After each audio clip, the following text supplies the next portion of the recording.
अस्सलाम वालेकुम। इस वीडियो में हम लोग digital communication and information theory की प्लेलिस्ट में नेक्स्ट टॉपिक कवर करेंगे हम लोग। अब नेक्स्ट टॉपिक में हम लोगों को कवर क्या करना है कि बेसिस फंक्शन हमारे पास क्या होते हैं, आई कंपोनेंट सिग्नल के क्या होते हैं, क्यू कंपोनेंट्स हमारे पास सिग्नल के क्या होते हैं और हम लोग इन कंपोनेंट्स को निकालते कैसे हैं। अब हमारे पास एक सिग्नल दिया हुआ है जो रिप्रेजेंट किया हुआ है इस इक्वेशन से। हम लोगों को बताना क्या है कि इसके आई कंपोनेंट्स क्या हैं, क्यू कंपोनेंट्स क्या हैं, बेसिस फंक्शन क्या है। ये सारी चीज़ें हम लोगों को प्लॉट करके भी दिखानी है सिग्नल कॉन्स्टलेशन डायग्राम में भी। अब हमारे पास कुछ कंडीशन होती हैं बेसिस फंक्शन की। बेसिस फंक्शन हमारे पास क्या होते हैं, जैसे कि एक वेक्टर होता है ना। अब मैं एक वेक्टर बोल रहा हूँ v है जिसके 3 कंपोनेंट्स हैं 2i + 3j प्लस का 4z। अब ये जो 2 है ये तो उसका मैग्नीट्यूड है। जो ये i j k होते हैं ना, इसको हम लोग सिग्नल की फॉर्म में, जब हमारे पास सिग्नल की बात हो रही है तो हम लोग इन चीज़ों को बोलते हैं बेसिस फंक्शन। बेसिस फंक्शन, तो ये चीज़ होती है हमारे पास बेसिस फंक्शन। अब हमारे पास बात हो रही है सिग्नल की। अब सिग्नल में हम लोग निकालना क्या है, बेसिस फंक्शन निकालेंगे। बेसिस फंक्शन निकालने के बाद ही हम लोग आई क्यू कॉम्पोनेंट्स निकालेंगे। आई क्यू कॉम्पोनेंट्स पहले भी आ सकते हैं, लेकिन हम लोग कोशिश करेंगे कि सही बेसिस फंक्शन निकालने के बाद आई क्यू कॉम्पोनेंट्स भी निकालें। अब हमारे पास कंडीशन होती है बेसिस फंक्शन की। बेसिस फंक्शन अगर आप किसी सिग्नल का निकाल रहे हैं तो सिग्नल जो है ऑर्थोगोनल होना चाहिए ईच अदर। अब ईच अदर ऑर्थोगोनल है, लेकिन यहाँ पर सिग्नल तो सिर्फ एक है, तो इस सिग्नल को किस सिग्नल के साथ ऑर्थोगोनल होना चाहिए। अगर कोई एक ही सिग्नल दिया हुआ है तो हम लोग उसी सिग्नल को अपने ही सिग्नल के साथ, मतलब इस सिग्नल को इसके साथ ही चेक करेंगे कि ये ऑर्थोगोनल है कि नहीं है, और इसको ऑर्थोनॉर्मल भी होना चाहिए। अब यहाँ एक बात समझने की है, जो सिग्नल ऑर्थोनॉर्मल होते हैं ना, वो सिग्नल ऑटोमेटिकली ऑर्थोगोनल भी होते हैं, लेकिन जो सिग्नल ऑर्थोगोनल होते हैं वो ज़रूरी नहीं है ऑर्थोनॉर्मल भी हों। तो इस चीज़ को समझना ज़रूरी है। तो हमारे पास बेसिस फंक्शन सिर्फ उसी सिग्नल के निकलेंगे जो ऑर्थोनॉर्मल हो। अगर मैं सिर्फ बोलूं कि सिर्फ ऑर्थोनॉर्मल है तो मेरे पास ऑर्थोनॉर्मल होने की वजह से वो सिग्नल ऑटोमेटिकली ऑर्थोगोनल भी हो जाते हैं। अब कंडीशन क्या होती है ऑर्थोगोनल की सिग्नल के केसेस में, कि ऑर्थोगोनल में सिग्नल का डॉट प्रोडक्ट जो है वो हमारे पास 0 आना चाहिए। और डॉट प्रोडक्ट हम लोग किस तरीके से निकालते हैं, डॉट प्रोडक्ट हम लोग निकालते हैं इंटीग्रेशन की तरीके से, x1 × x2 और 0 से अब तक जो भी हमारे पास लिमिट दी हुई हो। तो इसका आंसर जो है 0 आना चाहिए, तो हमारे पास होता है ऑर्थोगोनल। अब अगर जैसे यहाँ पर सिग्नल सेम है, हमारे पास सिग्नल अलग अलग दिए हुए, 2 सिग्नल दिए हुए, यहाँ पर एक सिग्नल है, यहाँ पर 2 सिग्नल दिए हुए हो, तो 2 सिग्नल दिए हुए हों, उनका डॉट प्रोडक्ट हमारे पास 0 के बराबर आना चाहिए।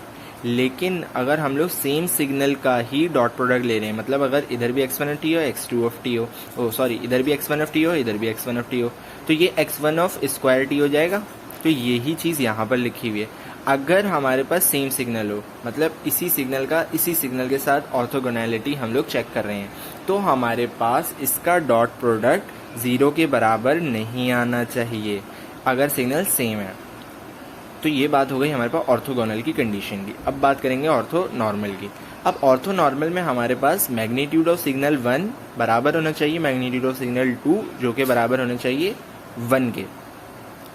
अब हमारे पास अगर सिग्नल अलग अलग हैं तो ये जो कंडीशन है ये ऑर्थोगोनल की ही है, देखिए सेम।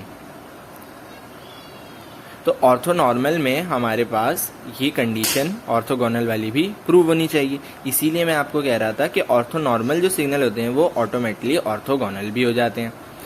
अब अगर सिग्नल हमारे पास सेम है तो उनका मैग्नीट्यूड भी हमारे पास 1 आना चाहिए।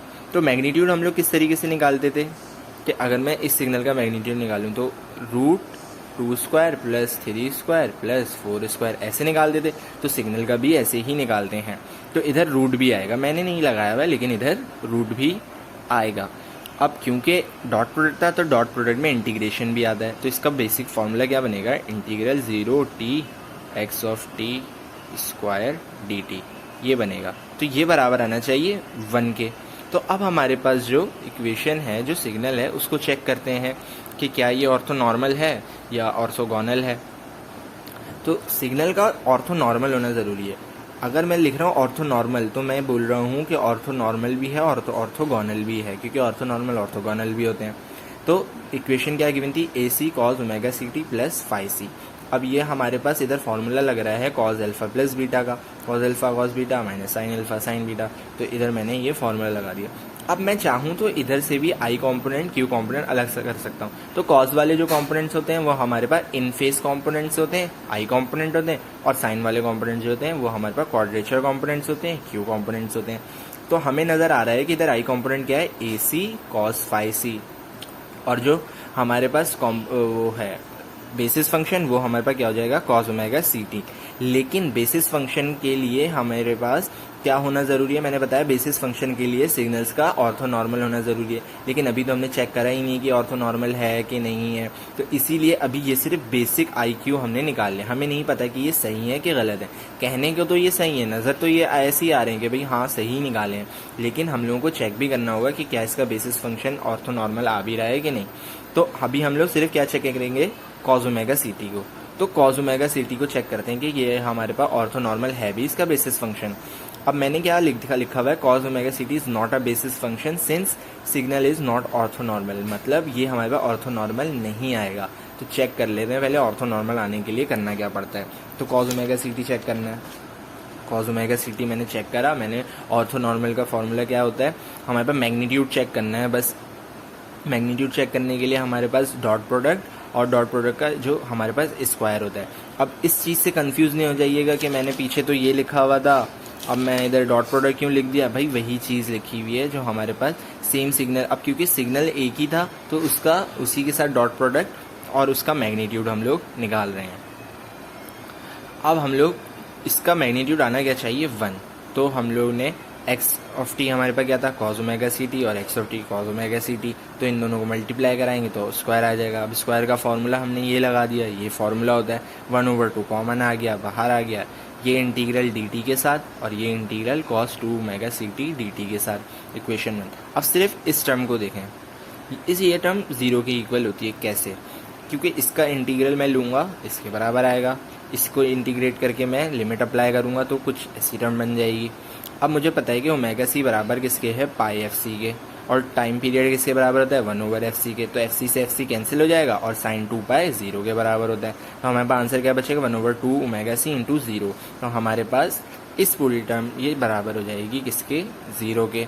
तो अब मैं इस पूरी टर्म की जगह क्या लिख सकता हूँ, 0। तो मैंने क्या लिख दिया। अब इसका इंटीग्रेट करूँगा तो मैं डेरिवेटिव से इंटीग्रेट कैंसिल हो जाएगा और सिर्फ t बच जाएगा। तो मैंने इक्वेशन कुछ इस तरीके से बना दी, हाफ टी। अब लिमिट अप्लाई करूँगा तो मेरे पास क्या बनेगा, √t/2।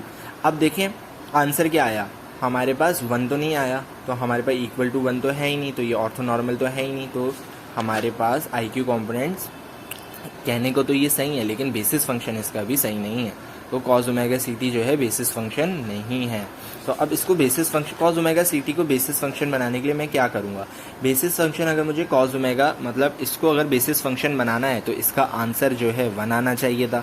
तो इस यहाँ पर मैं 1 लाने के लिए क्या करूँगा, अगर मैं इसको, अगर यहाँ पर एक ऑलरेडी मौजूद होती ये टर्म 2/t, अगर ये टर्म मौजूद होती तो क्या इधर 1 आ जाता, इससे ये कैंसिल हो जाता, इधर 1 आ जाता।